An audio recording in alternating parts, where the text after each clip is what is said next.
This game has all the makings of a physical fight between Houston and the Pittsburgh Steelers.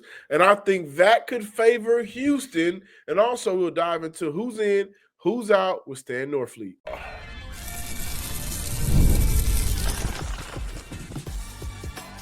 You are Locked On Texans, your daily podcast on the Houston Texans. Part of the Locked On Podcast Network, your team every day. Battle Red Nation, from H-Town to your town. Today's episode and every episode of the Locked On Texans podcast is for Texan fans all around. Fun show lined up for you today. We're going to take a look at around the NFL moves that could possibly impact the Houston Texans. The hottest topic is, hey man, if the offense craps the bed on Monday, should Houston look to go elsewhere? And with some of these coaches being fired, one in particular, maybe that could help out the Houston Texans. I say stick around for that one. Practice update, who's in, who's out, who practiced, who did not practice, and potential players back for the Houston Texans. Also a potential player who could miss the game for Houston. We open up today's show talking about the physicality. It's the nature of the game, and I think it will be the nature of the game Monday night. Two extremely physical football teams that like to hit, that like to play aggressive, that like to play fast with their head on fires. They will meet Monday. Who will come out the victor? And that's going to be a fun conversation. Today's episode is brought to you by FanDuel. The wild card round is here, and FanDuel is officially in playoff mode. So visit FanDuel, an official sports partner of the NFL, and grab your profit boost packet every NFL playoff game day. Today's show will not be done alone. Y'all know him from the post-game and Tuesday squad show. Stan Norfleet is joining the show, and I just want to dive right into it, Stan. Former NFL player, football player, played at the collegiate level as well. You've been around the game for a very long time, and you know how physical football can get. As of late, it feels like we've gotten away from it a little bit. But Jalen Petrie woke him up against Kansas City, knocked Rashee Rice out, had his body doing a Harlem Shake on the ground, but he got back up, so I'm not making fun of him. But the game that we have on Monday between Pittsburgh and Houston, it feels like we could get back to some of that old school style of football. D'Amico Ryan said it's going to be a great matchup. You're going to get two physical football teams. It's going to be old school football. It's going to be physical on both sides. I can't get more excited about it. Stan, how can the physicality and the nature of the physicality of the game play into the favor of the Houston Texans? Well, first of all, I appreciate you having me on, John. You do a great job. I know I see you a couple days a week. When we go typically Tuesdays and right after the games on Sunday or Monday in this case. So thank you. You do a great job holding us down here on Locked On Texans. In the matter of the physicality, I'm extremely excited and interested to see how this team responds. There are several elements that play, I think, into the physicality of this ball game. One is Acrisure Stadium, formerly known as Heinz Field. When you talk about the tradition, the history of Mike Tomlin coach football teams, just, the Steel City, still living in the glory of the steel curtain and whatnot, and just the way they go about, defensively getting after the football. Those towels get to waving like it's a very intimidating environment. And when you get in there, you get to see those Hall of Famers on the sideline. And we grew up watching this game. The Pittsburgh, this time of year is when you typically see the Steelers go to work. And then you add in, as I've been alluding to all week, it looks like the Texans are going to miss the severe cold. There is a little wintry blast coming through there this week. But by the time we get to Monday, most of that will have moved on. Game time temperatures at kick expected to be 36 degrees with a wind chill they anticipate in the 20s, but it's going to drop rapidly as that sun continues to set. So it'll be chilly in that second half. To me, all of that factors into the physicality and the level of intimidation. The Steelers with the black and yellow, as the hip hop song goes, for who's that? Wiz Khalifa on that black and yellow. Yeah. They believe in that and they play like that. So I can't wait to see. And I know that's a long-winded way of setting up. Typically, when the Texans have gone on the road outside in some of these type of environments in the postseason, They have not been able to answer the bell. Now, last year at Kansas City looked better than it did in 2023 in Baltimore.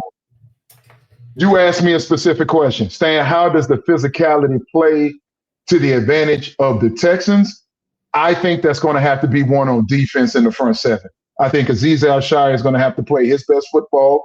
I think those two edge defenders. And then can a guy that's maybe a little bit unsung. We know that the interior of that defensive line has got a buffet of guys that are on the injury reserve. Tommy T. He's Say his name. Yeah, Tommy. He's a so favorite. Yeah, Tommy Togiai is a guy that has played excellent football this season in spot duty. We know the touchdown last week should have been 2. If CJ could keep the ball in his belly. But can those guys stand up? Because Pittsburgh is going to attempt to run the ball. Now, they do throw the ball a ton. I think the Pittsburgh Steelers throw the ball the 8th most pass percentage in the league. But they will try and run that ball with Warren and who's the other back? The name is missing. Gainwell, yes. Warren and Gainwell, they're going to try and run the football. But to me, it's going to be the interior of that defense, Azeez, and then those defensive ends are going to come to play. Speaking about running the ball and how it can play into the favor of the Houston Texans, I found this chart. It was tweeted out by Jason Braddock, who does a very good job of finding those, those stats that matter. For the Pittsburgh Steelers, they struggle running the ball inside the tackles. So you talk about Tommy T having an impact on this game. And he's had an impact on every game, it seems like, since the win streak started. He's going to play a major role. The linebackers are going to play a major role. But do me a favor, please. We're just going to call it Heinz Stadium. We're not going to – all that new name, I ain't with for it. Sure. Not doing that. But I take it back to the Houston Texans, and we're going to go way back to training camp. It was a very physical training camp for the Houston Texans this year. And it was physical by nature. It was physical by the vocal leader at the time, who's no longer with the Houston Texans, C.J. Gardner-Johnson. The defense did a great job around that time, just low-key punking the Houston Texans offense day in and day out for the first couple of weeks. They made an adjustment to it, and so now I bring it back to what I want to ask you. You mentioned this up to the defense to bring that physicality, to bring that aggressiveness, to strike first and punch, but do you feel any, or do you have any type of confidence that because how the Houston Texans defense has prepared the Houston offense, they'll be able to respond back to the physicality that the Pittsburgh Steelers would throw at them? Well, these two offenses mirror one another in the sense of philosophically. Pittsburgh does not do a lot of downfield stuff. And when they do, obviously it's going to DK Metcalf, who returns from a 2-game suspension, putting his hands on a fan. Very similarly to what the Texans do. They don't take a ton of shots down the field, but when they do, you'll get a Higgins breaking down the seam. You'll get a Nico Collins, coming across on a crossing route. And then, he comes out the backside and turns it up the sideline. Both of these teams want to get the ball in the hands of their playmakers. I'll come back to Dalton Schultz, Woody Marks out of the backfield, throwing a lot of slants, getting the ball out quickly on timing and rhythm. That's really what both of these teams want to do. Pittsburgh Steelers do an excellent job of breaking tackles, yards after contact. I think they're top 3 in the league in yards after contact with their offensive weapons, primarily those running backs. And the Texans would like to do the same. Wait, does it help going up against this defense all year? Sure, it does. But then you got to get down in there and cash it in the red area. The bottom line, the Texans are one of the bottom 3 worst teams on red zone offense. The Pittsburgh Steelers are top 7 red zone defense. So to win in the postseason, you got to be able to run the football when everybody knows you're going to run it, especially down there when it gets tight and there's not a lot of space in that red area. So I sincerely hope that Nick Caley has saved some tricks up his sleeve and he's able to dial up the right thing at the right time. Because as you get closer to that goal line, this Steelers defense does step up. I think for the Texans, in terms of the physicality, to me, it's about one person. And yes, I'm going to say Ariante Ursary, but it's really the other one. This is a different team when Trent Brown is not in the game. I know we'll talk about the health of the Texans, but I need to know that Trent is going to be there. I lose a little bit of confidence in the physicality if you're just talking about Blake Fisher. I get it. Titus could kick out to right tackle, which, yes, makes me feel better. But now you got an interior problem, and, the Pittsburgh Steelers front 7 is legit. And they got Deron Harmon as a Derek Harmon. They got Harmon. Harmon out of Oregon. He was a first-round pick. Hayward, they got Keanu, second round he's a pick. dog. So At that nose, I think the interior for this game really for both teams could kind of change how the approach is offensively. We know that Houston has Daniil and Will, but if Tommy Togiai has one of those games, and Sheldon Rankins, who's been very underrated as well, if they are playing to their level, then you're looking at a different, could potentially impact the approach, from the Pittsburgh Steelers and how the running back game can impact the game. When we come back, those linebackers too. The linebackers as well. When we come back, I think it's important to look at who's in and who's out and how the Houston Texans could possibly, if some of these players are out, possibly survive without them. More Locked On Texans when we return. Before we do that, Robin Hood. It's time to talk about Robin Hood. What if sports were traded like markets? Now you can put your sports IQ to work in real time with Robin Hood prediction markets. It's not you against the house. It's you participating in a live market. You can buy or sell your positions live all game long. Use your sports knowledge in the moments that matter. Robin Hood prediction markets changes the game. It's people moving the action. So when the momentum shifts, you can move with it. I always knew the game, but I never had a dynamic way to apply that knowledge until Locked On and until Robin Hood. So now I can actually take part live. It's a market powered by the people. You're no longer just a spectator. Play-by-play, you decide. Trade every play with Robin Hood. Now available across the U.S. Download the Robin Hood app now to begin. Again, download the Robin Hood app now to begin. Returning back to today's episode, going into the weekend, it's going to be a fun game. I truly believe it, and that's why I want to make sure I got my man Stan here with me to discuss the game. Now, Stan, we're going to look at the injury report for Thursday. A couple of DNPs. Kamari Lassiter did not practice, although he will play. I don't think he's a guy you can keep out this game, right? Unless it's a season-ending injury, he's going to play. He's that type of dog. Jawhar Jordan, ankle sprain. That kind of worries me a little bit. However, Houston does have Bridge Brooks, so we'll talk about that. Titus Howard did not practice, but that was also a rest day for the vet. Danico Autry didn't practice as well. I assume that's a rest day as well.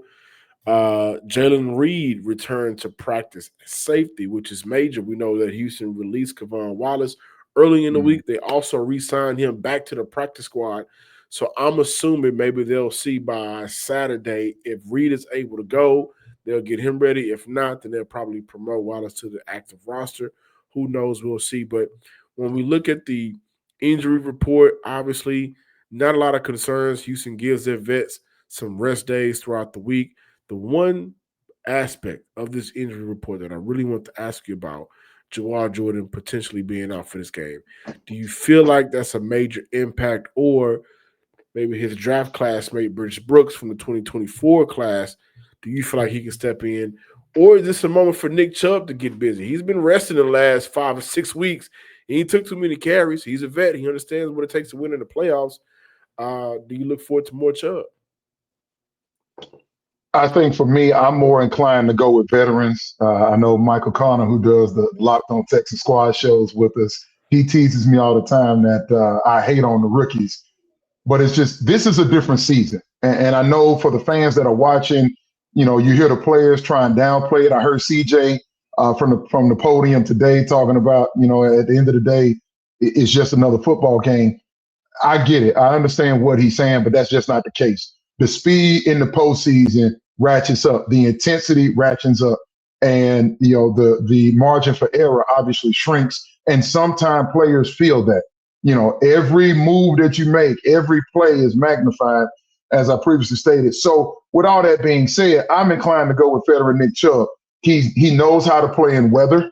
I mean, the cold conditions, that climate, playing in the AFC North. There's a mentality, there's a philosophy about grinding out games. Also, remember when we signed Nick Chubb, what was one of the hidden attributes? He's been, over the course of his career, from a Pro Football Focus standpoint, for those that are into it, one of the better pass blocking running backs in the National Football League. When I'm staring at Hair Big and Alex Highsmith, of course, TJ Watt, Cam Hayward, Patrick Queen, and others. I want to know that CJ Stroud is going to be protected. So I'm more inclined to hand those duties to a guy like a Nick Chubb. Now, with that being said, Brice Brooks, I think, has earned the right based on how he's played, as of recent. Give him some touches. He's a totally different back than Jawhar Jordan. He's a totally different back than Nick Chubb or even Woody Marks. So I think it's up to Nick Caley to identify in the game plan what are some moments that could specify and collaborate with the abilities of a Brice Brooks. You know what? I'm glad you said that because I was going to ask about that. I think when you look at moments to really utilize Brice Brooks, obviously an area where Houston has struggled. I talked to Titus Howard personally a couple of weeks back. He was like, hey, man, we got to be better in short yardage situations. That may be an area for Houston where you get to the 3rd and 1 or 3rd and 2 where you can put Brice Brooks, who's more of a bruiser, in the game to pick up those tougher yards. Would you agree? Oh, yeah, absolutely. Now, he did show a little bit more wiggle than I thought he had in his bag, putting that foot in the ground. Yeah, putting that foot in the ground and pretty good contact balance and keeping his shoulder square and moving the line of scrimmage, if you will, and moving defenders backwards. So I definitely can see a situation there. Maybe Nick Caley could get creative. We go to some old school I formation.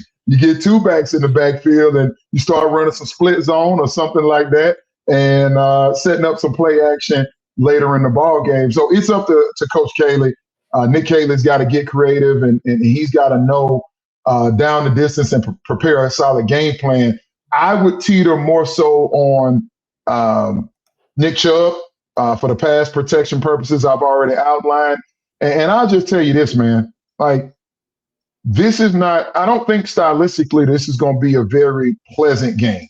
It's not going to look good. The second half of that Pittsburgh Ravens game where you had all those fireworks, I don't know that you're going to have that here. I think this is going to be body blow, body blow, body blow. And then at some point in the second half, you go for the kill shot. Special teams, I'll get to some of those keys to the games perhaps, but I'm going with Nick Chubb. I'm going with the veteran that I trust. However, look for your points that you insert a guy like Brice Brooks. I believe Trent Brown was also back in practice, and if he was, that means you can leave Titus Howard at left guard. Makes me feel a lot better. It makes a lot of us feel a lot better because Trent Brown was limited today. Mm-hmm. It brings you back to the best version, the best combination of Houston's offensive line. And I like the matchup of Howard on the inside with those D tackles versus a Patterson next to Andrews. Andrews has performed better, I think, with Howard on the side of him than without him. So I like that matchup for Houston's offensive line. And D'Amico Ryans talked about CJ Stroud, and I want to get your thoughts on this. He said, I think CJ is as prepared as anybody. He's locked in. He's focused. He's ready for this moment. He's really had a good day of practice, led the team very well, commanded the offense well, threw it really well. For Houston to win this game, what are your expectations for their franchise quarterback? First of all, he's got to stay upright, right? You got to keep CJ off the ground. The Steelers, they're going to get after you. They do pressure the passer. That's what they're known for. That's their brand. And they're going to do that. We'll see if TJ Watt, feels better. Hopefully, for a Texans' sake, he does not, even though he did have an interception on Sunday night, as we all saw. But Alex Highsmith is plenty capable of putting some pressure on the passer. But as you started the segment talking about the physicality, this offensive line goes up against the best pass rushing duo in pro football in Danielle Hunter and Will Anderson Jr. Danielle Hunter, I believe, 15 sacks. I think Will Anderson is around 12 and a half. So you got double digits again from that duo. So I want CJ to stay upright. He obviously can't turn the ball over. But what's most important to me, and Lamar Jackson was able to do it. Lamar Jackson, I think, only had 18 completions or 18 attempts on, had to be 18 completions on Sunday. I don't have the numbers in front of me. But Lamar, you saw the bus in coverage. Jalen Ramsey, bus in coverage. You saw, who was there from Pittsburgh that got pulled? It was Kyle Duggar from your guy from the Patriots. They pulled Duggar and put in Clark because he got beat. So you saw some busting coverage by 81 Walker from Baltimore. He got in the end zone. Zay Flowers busting coverage twice. So CJ has to take advantage of those opportunities should they arise. I'm not saying you go to that well too often, but when you see Nico or when you see Higgins, maybe even a Christian Kirk sighting, all it takes is one ball. CJ's got to be on the money and put it there because those opportunities I don't think are going to come a whole bunch. To your point, Lamar Jackson, 18 of 11, 238 yards, 3 touchdowns.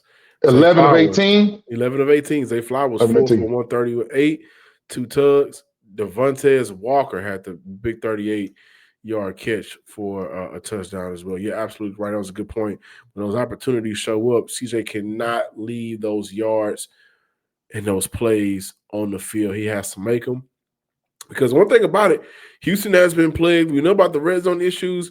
How many big plays have been called back this year due to penalties? Excuse me. So when you got a shot to make a big play and everything is clean, the quarterback can't be the reason why that play isn't completed. Now, Stan, there's been a lot of news around the NFL that some would say could potentially impact Houston's future. That's why I want to end off today's show. We got more Locked On Texans talk with Stan Norfleet to end off today's show.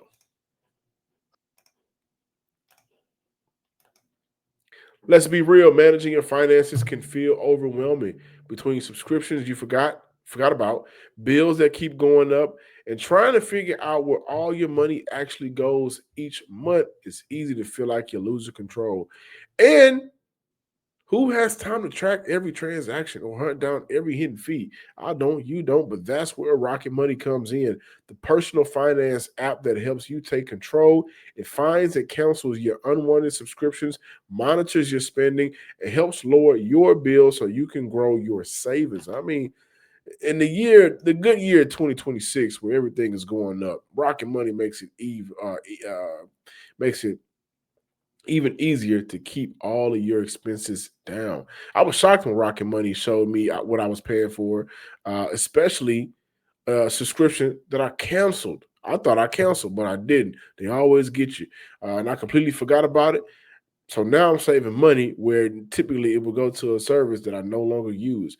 So let Rocket Money help you reach your financial goals faster. Join at rocketmoney.com/locked-on.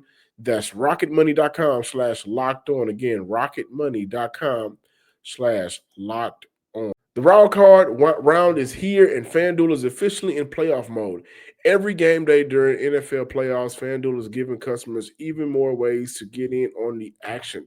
Because right now, every NFL playoff game day, FanDuel users get a profit boost pack waiting for them inside the app.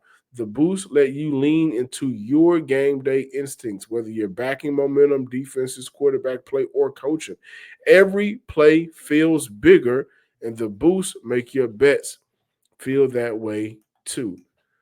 You make your picks, then apply your playoff profit boost to get an even bigger payout while the playoffs get rolling. So visit FanDuel, an official sportsbook partner of the NFL, and grab your profit boost pack every NFL playoff game day.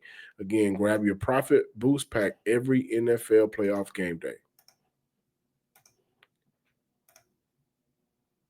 Closing out today's show, we are diving into some important news around the NFL, and I'm going to just hop right to it, Stan. Miami let go of Mike McDaniels, and you got a wave of Texan fans bring him here to Houston. But hold on, man. They still got Nick Caley. Now, we've seen the ups and downs of this offense all year, and I think we've seen way more downs than we've seen ups, though it has been some improvements. In your opinion, should Houston consider Mike McDaniels, which would be the third offensive coordinator for Houston in 3 seasons? Yes, I think they should. I'm going to just be clear, and I respect that the Texans sit here at 12-5. They locked up the 5 seed, the 17 to start 0-3 in the Super Bowl era and then make the playoffs. It is commendable. But you needed one of the all-time defenses, reasonably speaking, to do so. They didn't crack the top 10, but it's still one of the best defenses we've seen from a number standpoint. Texans finished the regular season number 1 in yards, and they're like 0.2 of a point from being number 1 in points. So the defense is legit. You can't count on that every season. So in the offensive league, I'm going to need, when the rules skew towards the offense, I put more emphasis and I raise the expectation of the offensive play caller, especially when you have a defensive-minded, and I know he's trying to get away from that moniker, is DeMeco, but he made his bones on the defensive side of the football.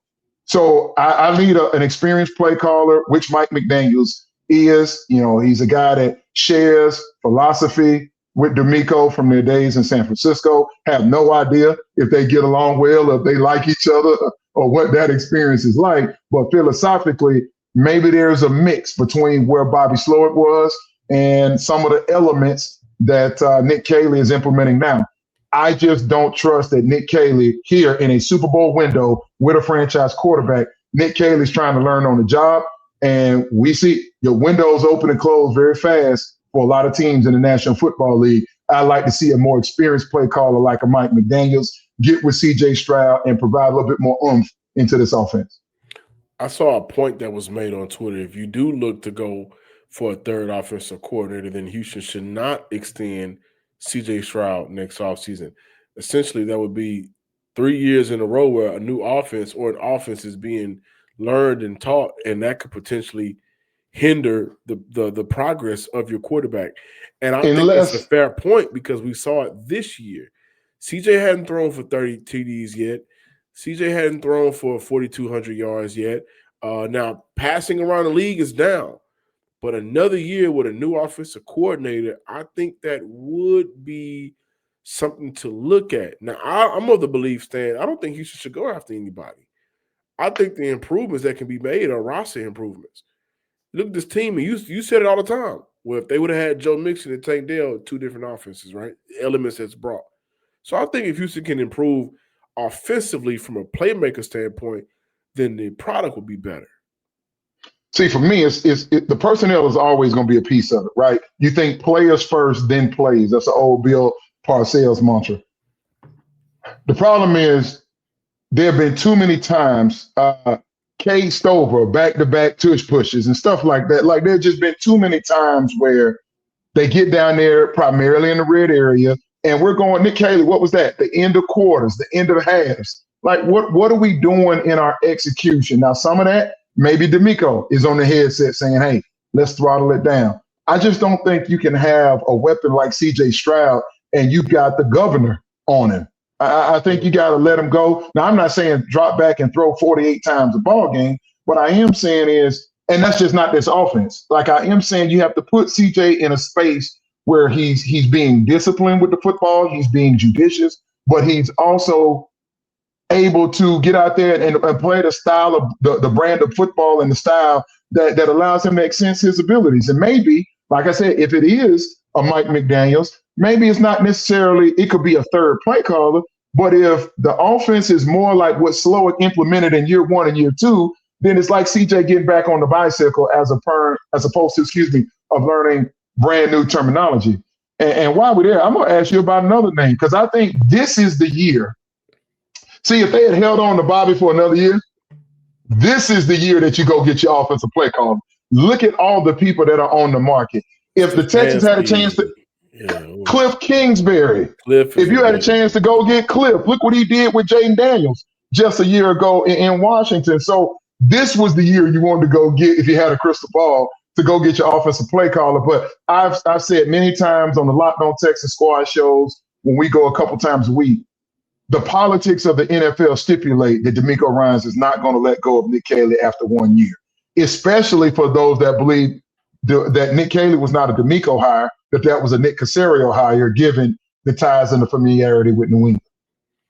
Brian Daboll was also let go. Another one. Oh, I think for Houston, what would be smart, like for Daboll, do you want to get immediately back into coaching, being an offensive coordinator, or do you want to take a year off and maybe be an advisor? Stefanski, do you want to take a year? He's going to be heavily courted. I could see Tennessee throwing their hands in their hand in the hat. For sure. Two-time coach of the year in the league. Two-time coach of the year. But if there was any of these coaches that if I'm Houston, I would reach out to, it would absolutely be Brian Daboll. To say, hey, man, you just had about, 4 or 5 years in New York. You may not want to go right back to immediately having that amount of responsibility, even from an offensive coordinator standpoint. We've seen the work you've done with quarterbacks. You've helped Josh Allen get over the hump. You've helped Daniel Jones have his best season in his career. Come on down to Houston. Look what he did with Jackson Dart. Look what he did with Jackson Dart. Come down to Houston. And I think you can be in an advisor role for at least a season. And that would do two things. I think, again, his ability to help quarterbacks reach another peak would be one. But then also, he could be someone that Nick Caley can lean on in the midst of becoming better. But I don't think nobody's going to – I don't think they're going to move on from Caley. But he can be a good shoulder to lean on. But see, that's the problem. That's one of the reasons I believe that DeMeco has not brought somebody in here that's on his level in terms of potentially either having prior experience with the headset or somebody that is like a budding superstar in their own right. DeMeco has surrounded himself with a lot of guys those opportunities has passed or they're getting their first time because DeMeco wants job security. He is likely, my opinion, being advised by a veteran agent. That's how you structure your staff. We've been clamoring for DeMeco to get other men in the room or women that have been experienced in not necessarily play calling, but being a part of building championship organizations and very successful organization experience. We'd like to see DeMeco have more winning experience in the room.